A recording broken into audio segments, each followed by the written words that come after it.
Hi, all. My name is Annie Brebnor, and I want to make a boast in God. Honestly, if I had to sum up my life and God's work in my life and my decision to keep walking with Him in just one word, I believe that word would be faithfulness.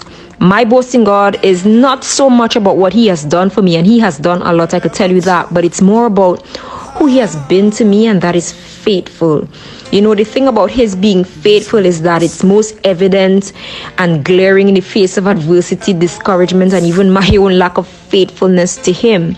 But you know, as I cast my mind back in retrospect about 5 years ago, when I was consciously going through a difficult grieving time, and I say consciously because, you know, sometimes it's easier to pretend as though some things never really happened to you or aren't really happening, that way you don't really deal with them. But going through that and coming out of that really dark place, and I could be honest, I was in a really dark place, it allowed me to track God's faithfulness in a way that I'd never really known before. And you know, as a consequence of that, I've really seen God actively working in my life to write a book, going on a second one, right, and minister even more effectively in dance, you know, start a health initiative, and so many other things. Even coming into this pandemic, this lockdown, on the cusp of this lockdown, I was also on the cusp of a mental burnout in my career, and I wanted to really just leave, to just do away with it and leave. But I saw God use this pandemic as a sort of incubator for me for a while, so I could reset my emotions, figure out what I want to do with my life. He taught me how to give, you know, and really see Him for who He is, and so many other things that I have seen in this lockdown that I could attribute only to His faithfulness, because God alone could do it.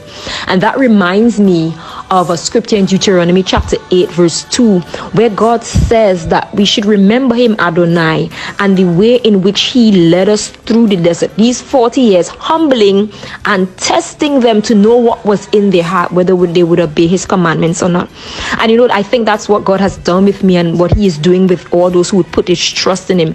Sometimes God would allow us to go through a situation, or go through even like a lockdown, a pandemic, something of this sort, and it might offend our mind and our senses, but He does it to reveal our hearts, to see what is there, you know. And I want to encourage you. It may not make sense to you, you may not feel like it, but allow God to work in you in this time of one of the greatest paradigm shifts that this world has ever experienced and seen. Don't look around.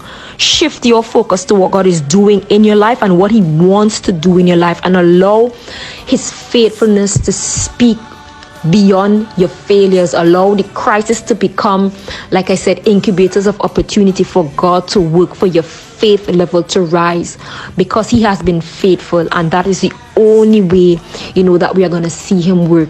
And so that's my boast in God.